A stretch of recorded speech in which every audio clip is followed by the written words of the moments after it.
তাতে যে যখন বিশ্বরূপ দর্শনের বর্ণনা একাদশ অধ্যায়ে, সেখানে একই জিনিস। অর্জুন, যিনি শ্রীকৃষ্ণের সঙ্গে সবসময় আছেন, পরেও সারথী রূপে ব্যবহার করেছেন, যুদ্ধের আগেও যুদ্ধের পরেও বন্ধু রূপেই ছিলেন। কারণ শ্রীকৃষ্ণ আর অর্জুনকে আধার করে গীতার উপদেশ দেওয়া। ভগবান বিশ্বরূপ দেখালেন, দেখো আমি এই।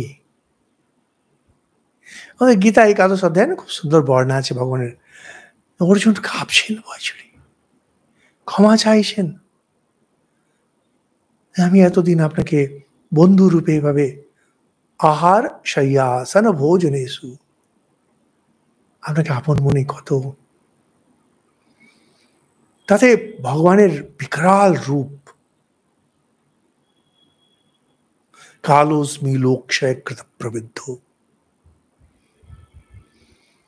অর্জুন তখন কেঁপে কেঁপে বলছেন, প্রভু আপনি স্বাভাবিক রূপ ধারণ করুন।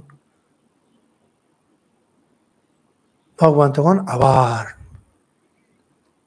যেখানে অর্জুন নিজেকে জুড়তে পারবে, অর্জুন গীতায় খুব সুন্দর বলছেন, এবার সব যেন স্বাভাবিক হলো। প্রকৃতিম সচেতাম গতা, যেন প্রাণ ফিরে এলো। সে কি গম্ভীর, অন্তর্মুখী, নিগ্রহ অনুগ্রহ সমর্থা দেবী মূর্তি, ভয় জড়সড় হয়েছিলাম। এটাই তো মায়ের আসল মূর্তি। মা তো দেবী।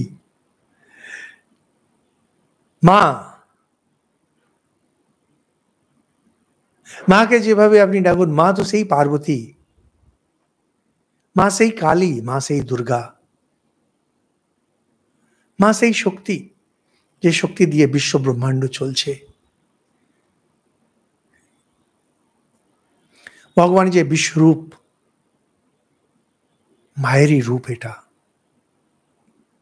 জড়সড় হয়ে থাকা এটাই ঠিক, ছেলে মানুষই করা ঠিক না। আধ্যাত্মিক জীবনে ছেলে মানুষই চলে না।